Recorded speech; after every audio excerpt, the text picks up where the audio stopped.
பருத்த முலை சிறுத்த இடை வெளுத்த நகை கருத்த குழல் சிவத்த இதழ் மரச்சிறுமி விழிக்கு நிகராகும். இந்த பாடல் வள்ளி பிராட்டியோட வேலை கம்பேர் பண்ற மாதிரி வரும். பருத்த முலை சிறுத்த இடை வெளுத்த நகை, அதாவது பெரிய மார்பகங்களையும், சிறுத்த இடை அப்படின்னா சின்ன இடையினையும், வெளுத்த நகை அழகிய புன்னகையை உடைய அப்படின்னு சொல்லலாம், இல்லை வெளிரிய பற்களை உடைய அப்படின்னு சொல்லலாம்.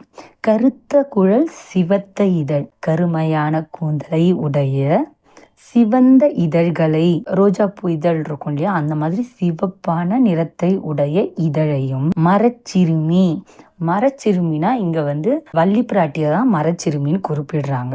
மரச்சிறுமி விழிக்கு நிகராகும், அதாவது வள்ளி பிராட்டியோட கண்களுக்கு நிகரான வேலே அப்படின்னு குறிப்பிடுறாங்க. அவங்க வேடக குலத்தை சேர்ந்தவங்க இல்லையா, அதனால மரச்சிறுமி அப்படின்னு சொல்றாங்க.